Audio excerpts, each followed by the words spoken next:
doing it because it's me. But I trust me, I've got an ulterior motive, and it's going to be kind of fun. Yeah. So last night we were at the summit, and for the life of me, I just can't figure out what the 49ers' success in the 80s and 90s means today. I mean, funny. It's been 30 years since the 49ers won a Super Bowl. Oh, my gosh. And we're still talking about Montana and Young and Rice. And those are great memories. Yeah. They're great. You got them in your back pocket. But they don't mean anything right now, I don't feel like. So just take a listen. And then I watched it back. Go ahead. I got a question for 49er fans after this one.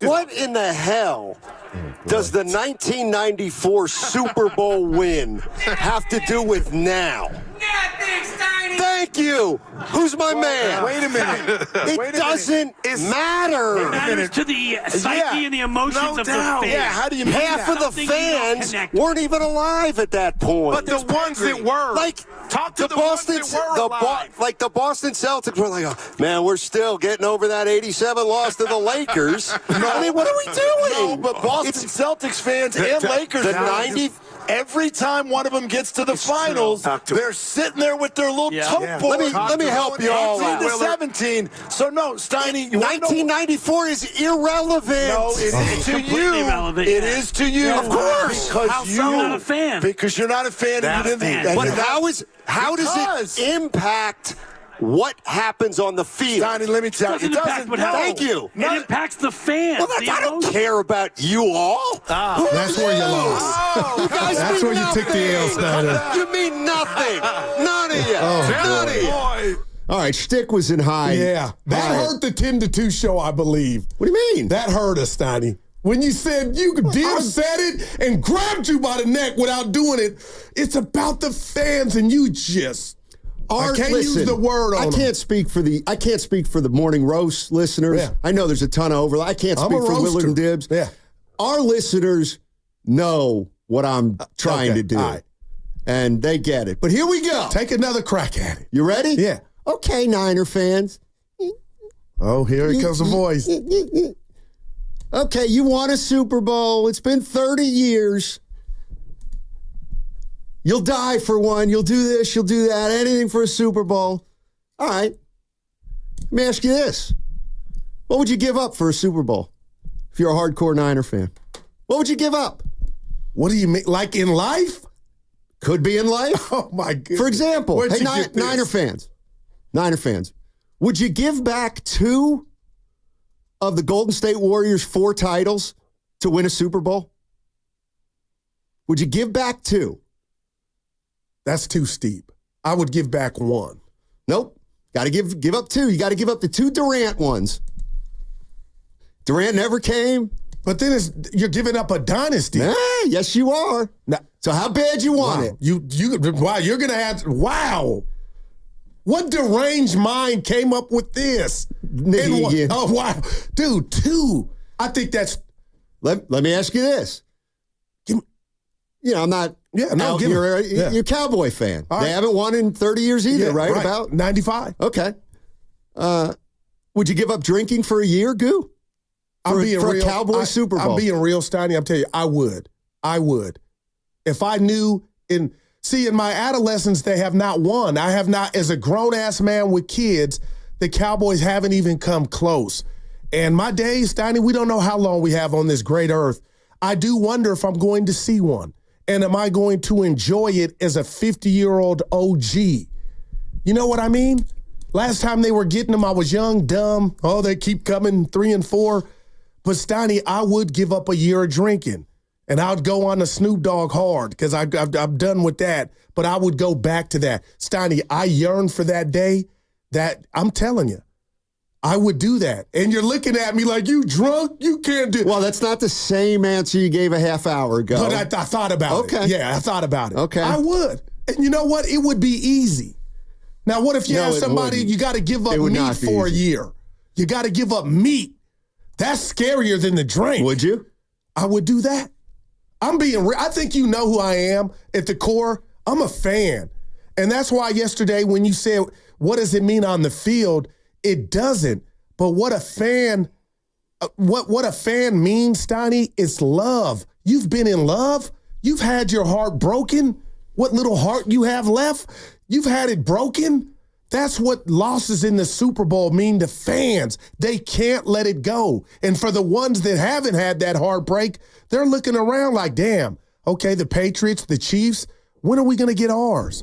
So I would give up alcohol for a year, and I would give up meat.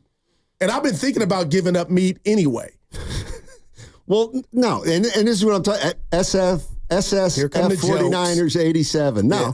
I give up listening to Steiny for a Super Bowl. That's funny, but you got yeah. I'm talking about something real. What kind of sacrifice would you make?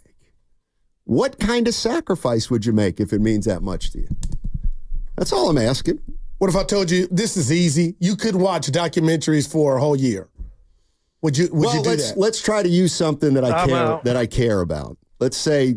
Well, I thought you cared about that. The Ducks. Oh no, I care about the Ducks, but who's my team? You know what I'm saying? Yeah, be the Warriors. No. Oh, I couldn't do it. Evan, you can't golf for a year. No chance. See, but I'm not different. Yeah, you're no I'm doubt. different. You're what? Steiny, I think you're missing out. Like on what? Just that roller coaster of fandom. And when you text us about how do you guys do this during the NBA playoffs last year because you're rooting for your guy, Finchie, Steiny is real. Like, that's my drug. I would be in gangs. I would be in jail or prison. My life would be different if I were not a fan. It's helped me. It's helped me with relationships. How? It keeps my ass. Hold Steiny. Kept my ass out the streets. All my other friends were doing things that you don't want to write home about, but it was always there, and it was safe. It was fun. First of all, I have been a fan in my life. You have, and I've lived on the edge with the ups and downs, and at some point, I decided I just can't invest this much time in them.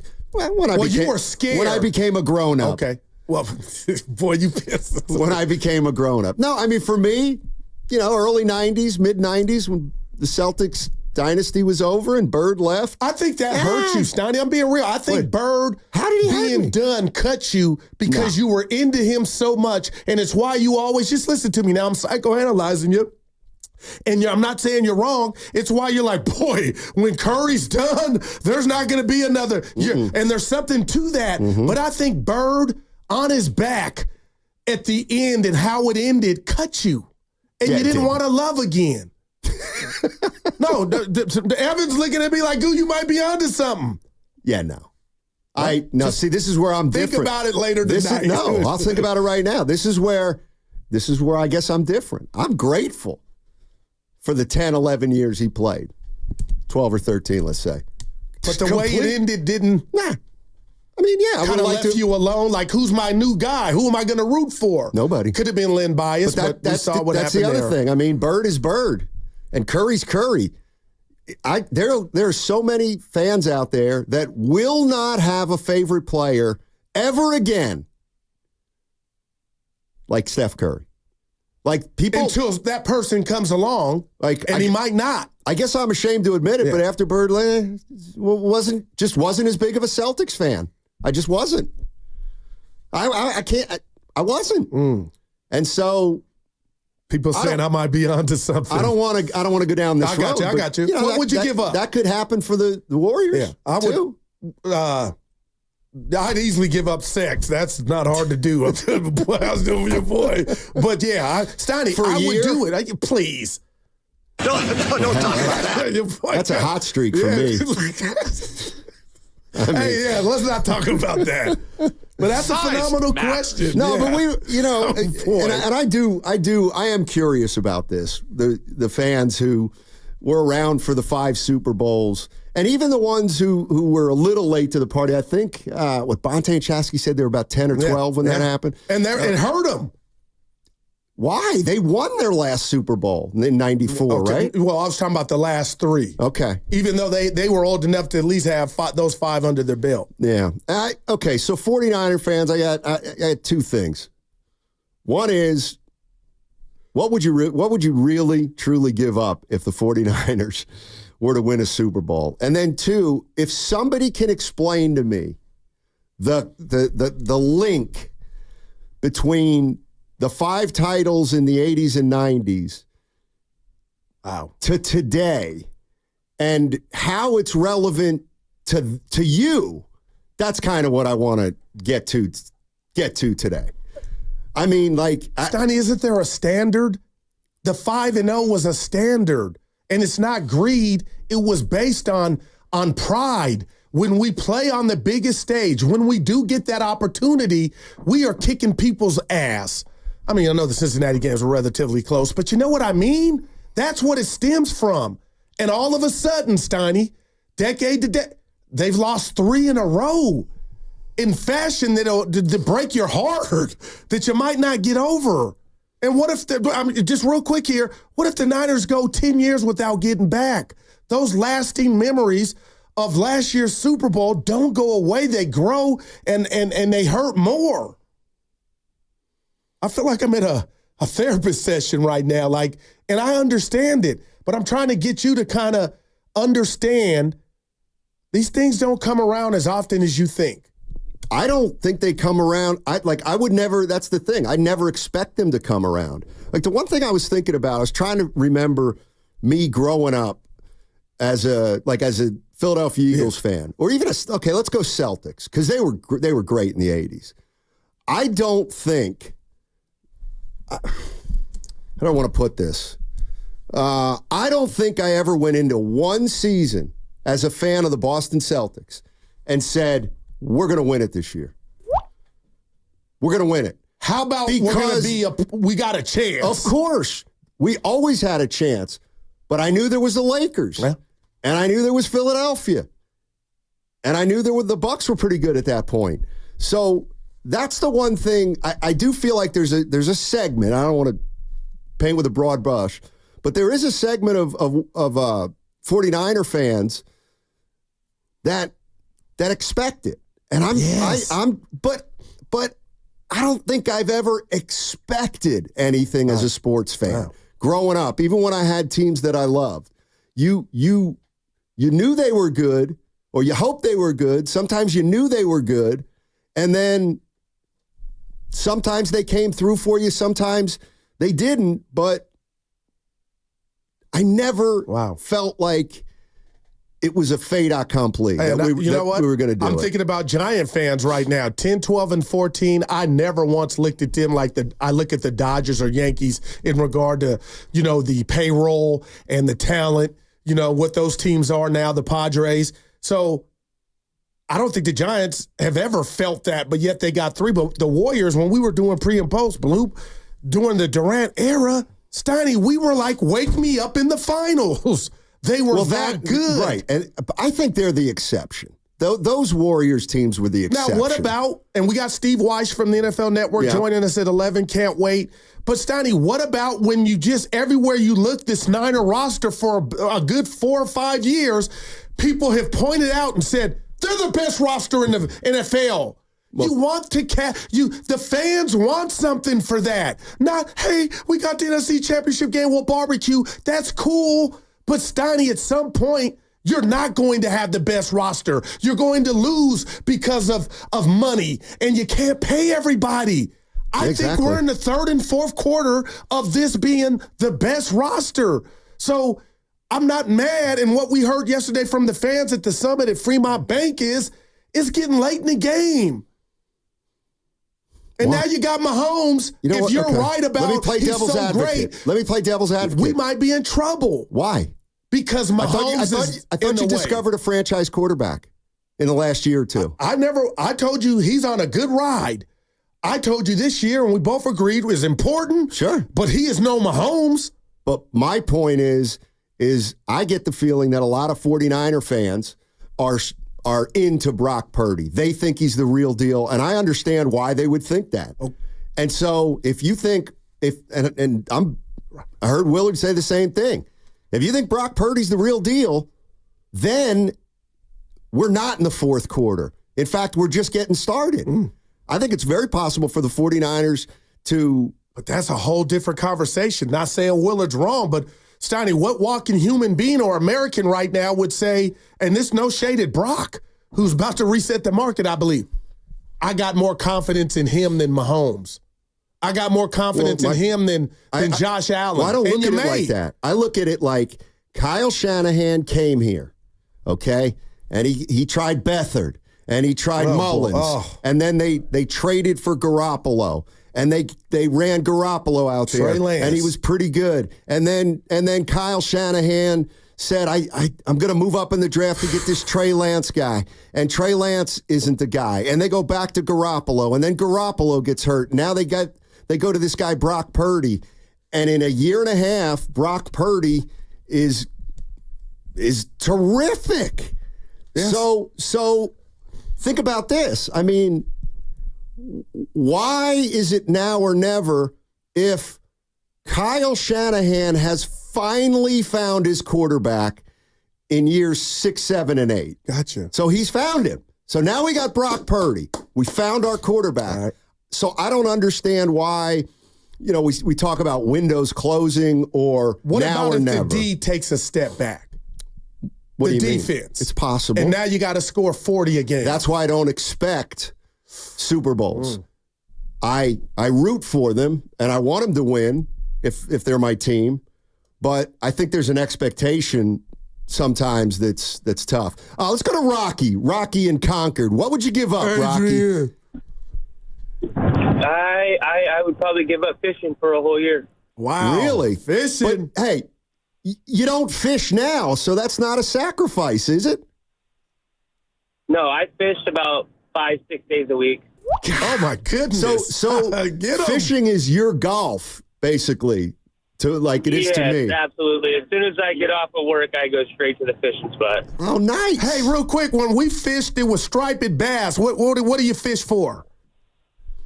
I still fish for striper and bass. There you go, baby. Where, let me ask you, where do you go? Well, what it is I live out here in Concord in my trailer at my job site, and right next door is a nice fishing spot.